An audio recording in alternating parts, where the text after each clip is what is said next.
going on? Adam here, aka Captain. Today we are talking about some new news. We got breaking news about the shop. We got some exciting news about two new shows we're doing. And then we'll just briefly touch on how the Gettysburg Show went. So most people start off with like, subscribe, and all that crap. Yeah, that's if you do that, that's great. If you don't, it's okay. Let's get right into it. So, quick review over the Gettysburg Show. Boy, what a challenge that was. First time doing a show where I hosted myself, all the planning, setting up, everything like that. What a rewarding experience that is to do it in an area that was dying for sports cards. That was really the goal. Pick an area that didn't have any life of sports cards, whether it be shows or stores. Gettysburg is a very touristy town. They have events going on every weekend. They have major routes or highways going through there. Why someone hasn't done it in Gettysburg yet was kind of baffling. I just wanted to make sure that the time was right. You know, being in the hobby now for a couple of years, making sure I wasn't biting off too much that I could chew. But we had about 45 tables. Of course, we started planning at the end of September. We went live with making the show available to the public around the end of October. We sold out just in about 3 weeks. And continuing to promote, go through November and December, and come like the last week of December, they start talking about a big storm that's going to happen. When else? January 6th, right as our show is going on. So that was a little stressful. I didn't necessarily have a backup date. If you live in Pennsylvania, our last 2 years, I think each year we've only had 2 snow days. Probably would have been super smart to get in touch with another venue to have a backup, but I kind of just went with my gut, and it worked out. It did snow. It did start snowing around 10:30 a.m. The reports were different all through the week. I do want to touch on that a little bit. I am no weather expert at all, but if you are reading a weather report 2 weeks before the said date and you are going off of that, some people in this country would call you an idiot. I'm not saying that you're an idiot, but you're sort of an idiot. The weather changes all the time, and weather changes by wind, precipitation, what other areas of the country, again, I'm no expert, but I know not to go off of a 2-week report beforehand. So it was told that we were going to have 12 to 16 inches, and it was going to start at this time 2 weeks before. So I started getting messages, hey, is this show still going? I'm like, yes, the show's still going. It's 2 weeks away. We did hear of another card show about an hour away cancel. Hey, that's on them. So a little bit about the show. We did giveaways. The giveaways were about $50 value in the bags. We also had outpouring of customers and other dealers just deciding to give out their own personal stash for giveaways. We had Ship Flip, who runs a show in Shippensburg. He donated an SGC 10 rookie of Daniel Jones. We had a customer just walk up to me and give me a American bobblehead doll of Adley Rushman, probably a $15 to $20 value, and just say, hey, I want you to give it away. We also had the people that ran our kitchen, Donnie's Doghouse. They decided to give a whole meal away, an $8 value, and give it away. So not one business, and I hope this does get around to Gettysburg, not one business, not one, responded to any of my emails or inquiries. And I'm not going to name the businesses, But I did reach out to over 20, and not one local business not only participated, which is their right, but nobody, not one, got back to me. So that was kind of weird and odd. I know if an event was run here in the Waynesboro area and someone reached out to me and said, hey, can you donate an item to be a giveaway, 1,000% without hesitation, I would have done so. I will shout out Wise in Chambersburg. They did give me a ton of candy when I was planning to do a Halloween event.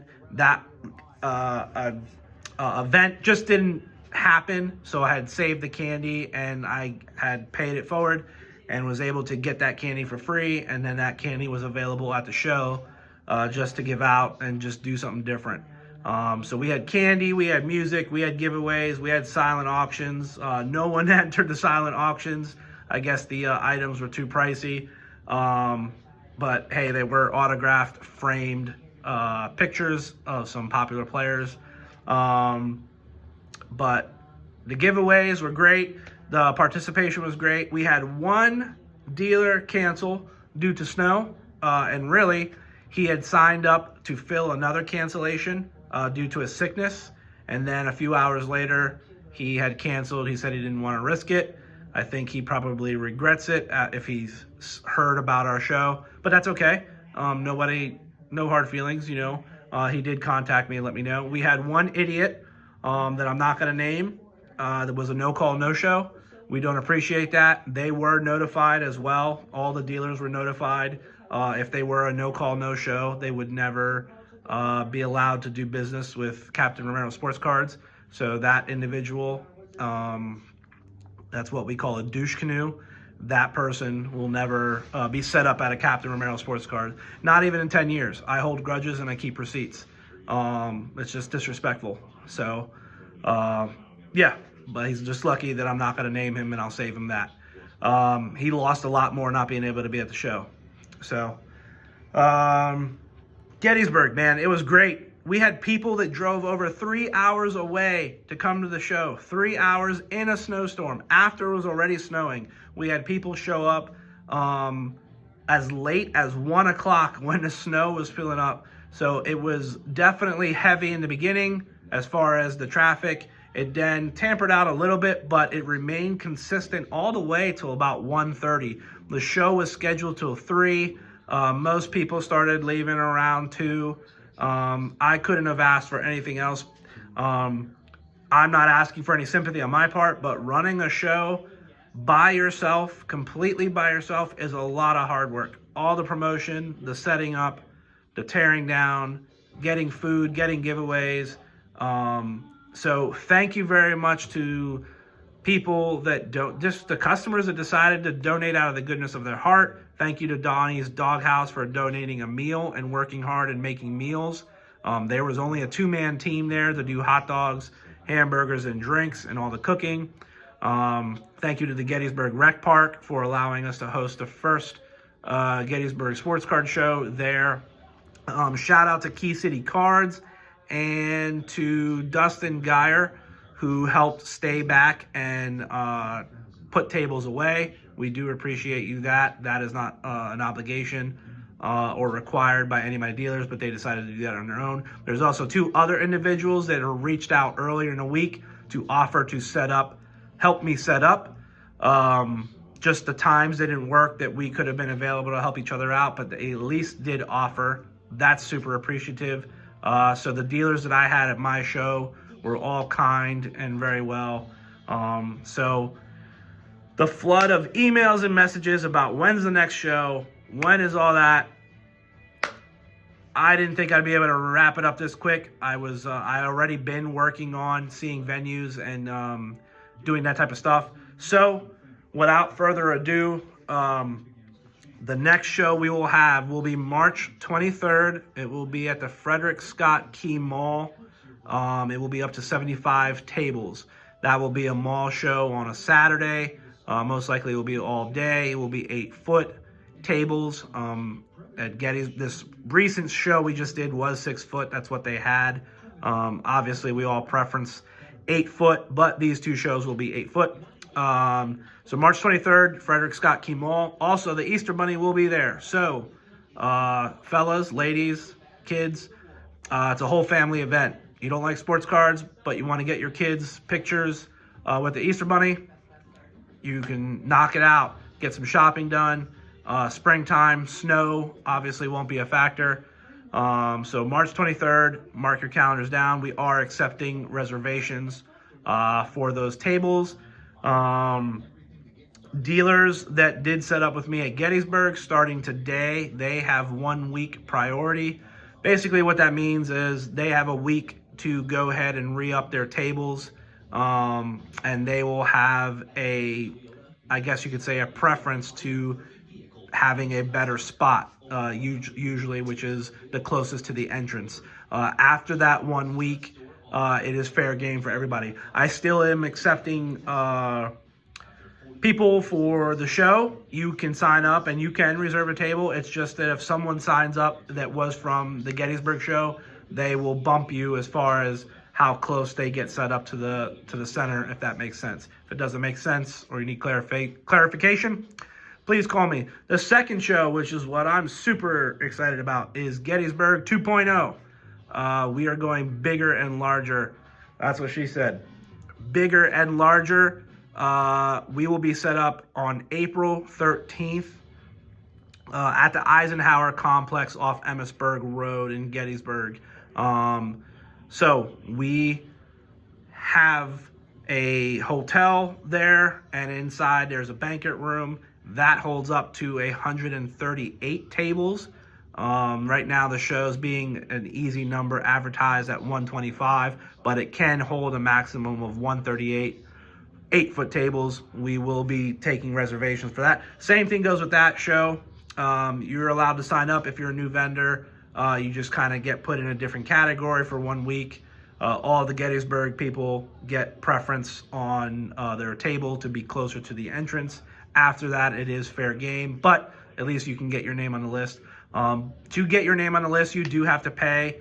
Unfortunately, some people have asked in the past, hey, why can't we just pay at a show, or we want to make some money first? Unfortunately, I can't risk the upfronting the money. I've already have to upfront the money. But if you don't show, like that knucklehead didn't show or something like that, and I don't take a payment, I lose out, and I just can't afford to do that. So that's why we take payment to reserve. It also shows that you're serious, that you're going to come, and that you're serious about coming to the show. You won't put money up. People don't put money up unless they're serious. So that's why we do that. Plus, by the way, when you get there that day, you don't have to worry about paying and all that. So with that being said, the most important thing is there's a Civil War and a coin show at the same complex. That brings, according to the sales manager, anywhere from 2,000 to 3,000 people for those shows. They also, I know, have held a tattoo show at the Expo Center there. So, and also, if you are coming from out of town or you want to stay overnight in Gettysburg, you will get a hotel discount with my name. There'll be more information about that, but Captain Romero Sports Cards, if you tell them that at the Aspire Hotel, as I believe the name is, you will get a discount for staying overnight. But there's more information to follow about that. There will be food on site for that as well. Food, as far as the Frederick Show, will be just what the mall offers. So those are the 2 dates that we are still working on Baltimore. We hope to do that show at the end of April as well. There's just a little more technical difficulties. That one, I do have to work with someone since I don't live in Baltimore. And we're trying to figure out some technical difficulties on how many tables we can actually fit in there and all that. So hopefully that will be coming out soon. There will be an event on the Facebook page for both shows here shortly. I do got some flyers made up for the Frederick Show already. Please spread the word. That helps get awareness about the show. Frederick doesn't really have a big sports card influence. As big as it is, there is one card shop down there that obviously probably services most of the area. But other than that, there's been some attempts at a card show in Frederick, and unfortunately they weren't successful. So we're going to take a crack at it, and hopefully it will be just as successful as the Gettysburg Show. So you can reach me on multiple outlets of social media. On my Facebook page, where is my store, is Facebook/Captain Romero Sports. On Instagram, Captain Romero Sports Cards. And you can reach out to me that way. We do accept PayPal, Venmo, or you can come and shop and pay with cash to reserve your spot. Check the events or message me for details. Now, the next biggest news regarding the shop. Drum roll. I don't have one. That was terrible. The shop is moving. Where to, you ask? Well, my residence. Yes, we are moving to my residence, and I have converted a part of my home into my shop as we speak. Lots of questions, I assure you, and I'll try to answer some of them right away. The biggest factor, this is just me being transparent, the overhead here, and for any business owner, is nuts. I have a bathroom at this shop that I rarely ever use. And since I'm here usually 3 to 4 times a week, that is the only source of water that I have. Flushing the toilet and a sink. I'm telling you that I barely ever use that thing, and if you'd see my water bill, it would blow your socks off. The electric bill. The overhead here is nuts for being almost a 30 to 35 hour shop a week. I feel like I'm here 24 hours a day. That's just the fact of the matter. It's super expensive to rent out a building. Some of these bills are equivalent to my household where I live with 2 kids and a wife. So it's crazy. So the lease is up at the end of February. I have the space and I have the resources to do it at my house. And I have the ability to eliminate just a lot of overhead costs. And that's really what the truth is. And why not? Where my residence is only a few minutes from the shop. So all my current customers and all my people that come and visit me and find us, you're not losing or gaining any time. You actually would take back roads if you're coming down the mountain from Blue Ridge. You won't have to go through Waynesboro and go through all those lights anymore. And the shopping center that we're at now is crazy, especially around 5 o'clock or 4 o'clock when you're trying to leave. It's nuts. You can be there up to 5 to 10 minutes to try to make a left or a right. So this actually will be less traffic, less hectic to get to. Some people that do know about this already said, hey, you're not going to have that traffic of the main road. Well, where my shop is, if you've been to my shop, it's already off the main road. And sometimes 90% of my customers have found me on Google or Facebook and have not found me by just driving by. Some have, but the majority of people that I talk to, it's been an internet search. So I'm not really too worried about that. Plus, obviously, word will get out that where we're moving, but that is going to be sometime the end of February, early March. The goal is to open up, depending on the day, but the first week of March at my location. Everything else generally is going to be the same. It's going to be the same. I'm offering all the same services. Nothing is going away. If anything, there may be more things to do. But there will probably be more specific details to that. One thing I want to make crystal clear is that, yes, this will be on my property. This will be on the property that I live. The challenges of sometimes running a business or some type of a storefront at your home is people think that your home is a part of the business, and that is 100% not the case.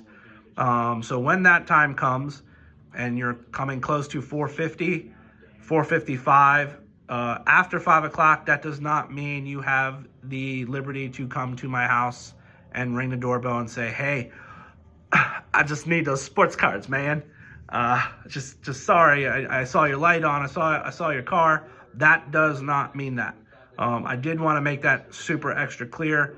It is still my property. And I don't foresee that being a problem, but if it did, you would then be banned from my storefront and our property. But I'm sure the customers that I deal with aren't orangutans, and they don't act like that. So that is the breaking news. We are moving.